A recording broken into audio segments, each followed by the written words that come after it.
में होली हमारे यहाँ आएंगे तो हम तो रंग खेलेंगे, तो जब उनके यहाँ रंग प्रतिबंधित है तो ना आवे, सीधी सी बात। तो अगर आएंगे हम रंग डालेंगे तो विवाद होगा ना। दुनिया की बात करता हूँ, एक ही धर्म है और उसी से सब ये धर्म निकले हैं। कौन सा? सनातन, सबका बाप सनातन है, उनके लड़के अनेक हैं।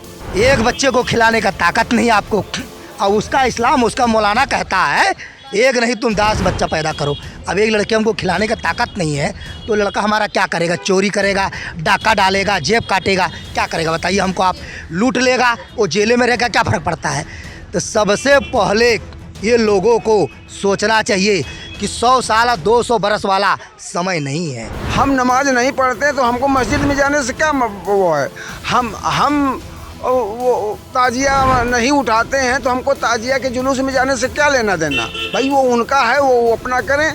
अगर हम जाएंगे तो हो सकता है हम तो इसमें कौन सी आपको समाज बांटने की बात हो गई? भाई हिंदुओं का 4 घंटे का ये त्यौहार कोई दिन भर तो हमेशा तो चलता नहीं। 4 घंटे का रंगों का त्यौहार है, वो हर्षोल्लास से मनाते हैं। चूँकि बगैर रंग खेले कोई रहेगा नहीं। बाय द वे हम लोग नहीं करेंगे, बच्चे हैं, बच्चों से पड़ गया। अब उसमें तुम सांप्रदायिक सौहार्द बिगाड़ दोगे, उसमें शासन प्रशासन की भी जिम्मेदारी है, तो उसमें तनाव पैदा होगा। इसलिए आपको क्या लेना देना, क्या ज़रूरत है भाई कि नहीं हम वहाँ जाएंगे, हम करेंगे, हमको बैन किया जा रहा, हमको बांटा जा रहा? किस चीज़ में बांटा जा रहा भाई? बांट तो तुम ही रहे हो। अब जो हम समझ रहे हैं कि हमको हमारे वहाँ जाने से बिगड़ सकता है, हम वहाँ वो नहीं देख सकते, जैसे हम नहीं बकरा काटते हुए देख सकते हैं, मुर्गा काटते हुए नहीं देख सकते, तो हम वहाँ क्यों जाएं? हिंदू संगठन ने खून से चिट्ठी लिखी है सीएम योगी को कि गैर हिंदुओं को हिंदुओं के त्योहार यानी होली में नहीं आने देना चाहिए। तो आपको क्या लगता है, इस पे बैन लगनी चाहिए? देखिए, हिंदू बिरादर में भी कट्टरपंथी हैं, मुस्लिम बिरादर में भी कट्टरपंथी हैं। अगर हिंदू बनाम अगर मुस्लिम देखा जाए तो हिंदू में कम कट्टरपंथी है, मुस्लिम में ज़्यादा है। सबसे पहले उदाहरण सुनिए, जहाँ मुसलमान ही हैं, कोई हिंदू नहीं है और कोई बिरादर नहीं है, खिली मुस्लिम, वहाँ काहे की लड़ाई? देखिए वहाँ उस देश से सबसे ज़्यादा लड़ाई, पहला। दूसरा ये है कि अगर हिंदू बना मुस्लिम है तो मुस्लिम सोचता है कि हमारा जात धर्म ये सब इस्लाम लोग कुछ नहीं कहता है, मारो काटो राज करो। अरे ऐसे करे एक हमारे होश में, हम दुनियादारी तो नहीं लेकिन हम पाकिस्तान की बात बता सकते हैं। हमारा पड़ोसी राज्य बांग्लादेश है, उसको बता सकते हैं वहाँ कितना % हिंदू होया करते थे। आज देखिए 40-45% होते थे, आज हमको लग रहा 50 साल में 5% नहीं है। तो ये सब मनसा लेकर के आदमी चलेगा। हमको आपने मौका मिला तो मार दिया, अगर हमको मौका मिलेगा तो आपको ही मार देंगे। कहीं ना कहीं जब देखा जाता है कि हिंदुओं का त्यौहार होता है, उसमें जो हिंसा भड़कती है, सांप्रदायिक हिंसा होती है, वो इन्हीं की वजह से, उनकी गलतियाँ से। अभी मुसलमान यहाँ डुगडुगी बजाएगा, नाचेगा, गाएगा, बजाएगा, तो कोई हिंदू नहीं कहेगा कि साले तू अपने मजहब का काम क्यों कर रहा है। सबसे पहले वो लोगों में गड़बड़ी ये है। अगर वो कोई कार्य करेगा तो हिंदू कोई नहीं बोलेगा कि तू क्यों कर रहा है, करने दो, उनका त्यौहार तीजवार करने दो। और अगर वहाँ मुसलमान कर दिया, 1 2 10 25 हो गए, तब बस वहाँ एक के ताना बाना बुनाएंगे, लड़ाई करो, मारो, तो मेरे मजहब का जा रहा है, मेरे दरवाजे पे आ गया, तो मेरे मंदिर पे मस्जिद पे आ गया, वो दुनिया भर का बातें। जी अभी कहीं सुनो, देखिए घटना होती है, अगर 8 मुसलमानों ने ज़बरदस्ती छेड़ करके लड़ाई लिया तो उसमें 2 हिंदू भी हैं, लेकिन हिंदू बना मुस्लिम में मुसलमान ज़्यादा है। कारण एक बच्चे को खिलाने का ताकत नहीं आपको, और उसका इस्लाम, उसका मौलाना कहता है एक नहीं तुम 10 बच्चा पैदा करो। अब एक लड़के हमको खिलाने का ताकत नहीं है तो लड़का हमारा क्या करेगा? चोरी करेगा, डाका डालेगा, जेब काटेगा, क्या करेगा बताइए हमको? आप लूट लेगा, वो जेल में रहेगा, क्या फ़र्क पड़ता है? तो सबसे पहले ये लोगों को सोचना चाहिए कि 100 साल 200 बरस वाला समय नहीं है। एक बच्चे को भरण पोषण करने का आज के माँ बाप का आँख निकल जाता है, अब वो समय नहीं है। अच्छा, एक बात और है कि कहा जा रहा है कि अभी काफ़ी सालों से, या फिर हम कहें कि जब से हम आए हैं तब से हम ये देख रहे हैं कि कहा जाता है कि होली का रंग मुसलमानों को अगर लग जाए तो उनके में परहेज़ होता है, लेकिन इसके बावजूद भी शाही ईदगाह इंतज़ामिया के सचिव जो है तनवीर अहमद, वो कह रहे हैं कि इसमें फूट डालने की बात की जा रही है कि समाज में फूट डालना चाहते, बंटवारा करना चाहते। जब परहेज़ है तो फूट डालने की बात कहाँ से? देखिए ये लोग आज तक तो हम जानते ही नहीं थे, सबसे पहले दिन की 72 जातियाँ हैं और ये लोगों को 72 मौलाना यानी गुरु है 72 जातियों का। वो बोलेगा कुछ, वो बोलेगा कुछ, वो बोलेगा कुछ, तो 72 गुरु होंगे, वहाँ चल पाएगा? हम कहेंगे सही है तो दूसरा कहेगा गलत है, तीसरा कहेगा तेरा दिमाग खराब है। अब जिनका 72 होगा उसका क्या होगा? एक रास्ते पे कभी हो सकती है? तो सबसे पहले तो लोगों को सोच रखना चाहिए कि 72 नहीं एक ही मेरा हो। आप राय मशवरा कीजिए, अलग वाली बात है 72 मिलके, लेकिन एक ही आदमी बोले कि बाज़ार में ये सही है कि गलत है। देखिए रंग लगा देने से कोई आदमी ना हिंदू होता है ना कोई मुसलमान होता है। ये भेदभाव है, ये भेदभाव है। ये भेदभाव को नकार करके ही चलना चाहिए पहले। और दूसरा कोई व्यक्ति नहीं बोलेगा कि कोई भी आदमी हम यहाँ करके वो दाढ़ी बना लिया तब मैं ये हो गया वो हो गया। एक पृथ्वी पे दुनिया की मैं बात करता हूँ, एक ही धर्म है और उसी से सब ये धर्म निकले हैं। एक कौन सा? सनातन, सबका बाप सनातन है, उनके लड़के अनेक हैं। सबसे पहले और सरकार के तुलना में अगर देखा जाएगा, जब पार्टी भेद से बात कर रहे हैं तो सबसे कम दंगा फसाद बीजेपी सरकार में हुआ, पहला। दूसरा ये है भारत ये हिंदुस्तान है, ये इस्लाम देश नहीं है। जब ये वक़्फ़ अधिनियम बना रहे थे तो उस समय सनातन धर्म नहीं था क्या? था कि नहीं था? जरा ये लोगों से पूछो था कि नहीं था? तो जब तुमने वक़्फ़ अधिनियम बना दिया तो हिंदू अधिनियम क्यों नहीं बनाया?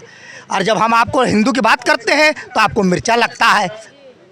जब आप बल में संख्या में थे तो आप लोगों ने लूट लिया तो हमको दर्द नहीं हुआ, और जब वही चीज़ को हम वापस ले रहे हैं तो आपको दर्द हो रहा है।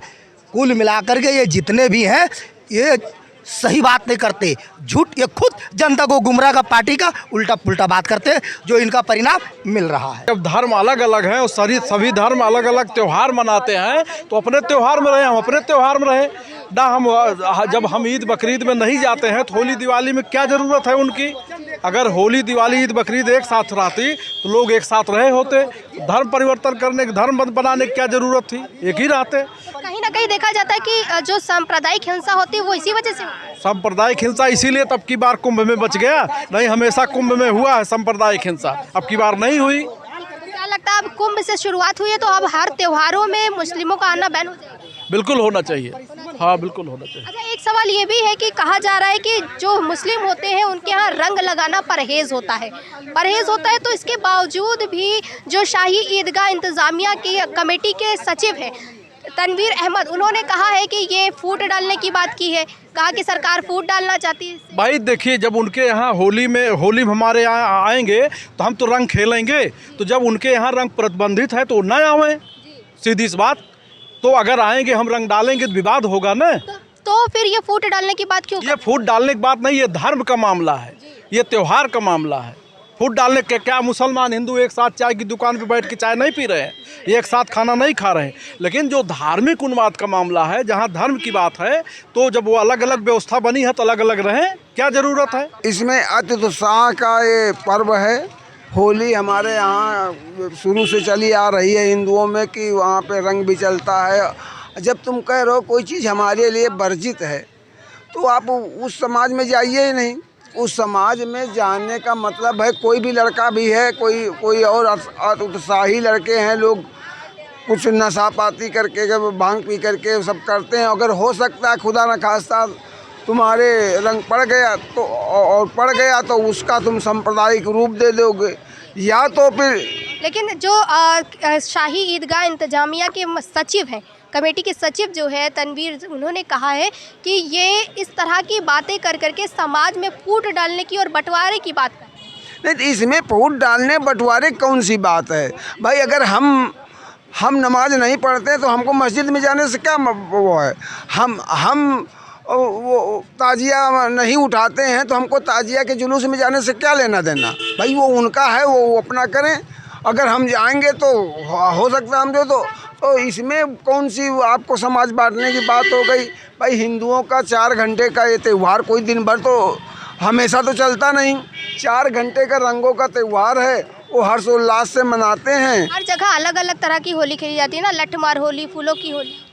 वो कहीं भी जहाँ की जैसी परंपरा, अपने परंपरा के अनुसार लोग खेलते हैं होली, तो उनको खोलने का अधिकार है, जो कि आज से नहीं, है परंपरा सदियों से चली आ रही है। और उसमें जा कर के अगर खुदा न खास्ता अगर सांप्रदायिक सौहार्द बनाए रखना चाहते हो तो 4 घंटे 6 घंटे के लिए आप उस पर रुक सकते हैं। आप वहाँ जाने से कोई आपका वो नहीं बिगड़ने वाला कि आप वहीं जाइए और जाने। और रही बात कुंभ में रोका किसने कहा था? कुंभ में जो जिसको आस्था है, चाहे जिस समाज का है, और आई नहीं, रूपका लियाकत जी आई हैं और तमाम मुस्लिम समाज के लोग आए और कुंभ में स्नान किए। और जो भारत से प्रेम करता है, भारत की संस्कृति से प्रेम करता है, वो जाएगा, उसका कोई भी वहाँ पे सबका सम्मान होगा। लेकिन रही मुस्लिमों में ये भी कहा जाता है कि रंग लगाना परहेज होता है उनके यहाँ, कहा जाता है उनके धर्म में नहीं लगाने दिया जाता, तो फिर ये सवाल क्यों तनवीर अहमद उठा रहे हैं? तो यही तो समस्या, जब तुम्हारे यहाँ तुमको नहीं सूट करता है, तुम नहीं रंग खेलते हो, तो भाई 4 घंटा के लिए एक हिंदुओं का त्यौहार है। हम फिर वही चीज़ कह रहे हैं, जब हम लोग ताजिया में नहीं जाते हैं, जब तुम्हारी ताजिया उठती, तुम मातम करते हो, तो हम उसमें हम हिंदू समाज कोई लेना देना नहीं उससे। लेकिन फिर भी कुछ हिंदू समाज के लोग जाते तो वहाँ पे कोई समस्या तो नहीं होती। तो इसी तरह ये हिंदुओं का त्यौहार है, रंगों का पर्व है। चूँकि बगैर रंग खेले कोई रहेगा नहीं। बाय द वे हम लोग नहीं करेंगे, बच्चे हैं, बच्चों से पड़ गया। अब उसमें तुम सांप्रदायिक सौहार्द बिगाड़ दोगे, उसमें शासन प्रशासन की भी जिम्मेदारी है, तो उसमें तनाव पैदा होगा। इसलिए आपको क्या लेना देना, क्या ज़रूरत है भाई कि नहीं हम वहाँ जाएंगे, हम करेंगे, हमको बैन किया जा रहा, हमको बांटा जा रहा। किस चीज़ में बांटा जा रहा भाई? बांट तो तुम ही रहे हो। अब जो हम समझ रहे हैं कि हमको हमारे वहाँ जाने से बिगड़ सकता है, हम वहाँ वो नहीं देख सकते, जैसे हम नहीं बकरा काटते हुए देख सकते हैं, मुर्गा काटते हुए नहीं देख सकते, तो हम वहाँ क्यों जाएं?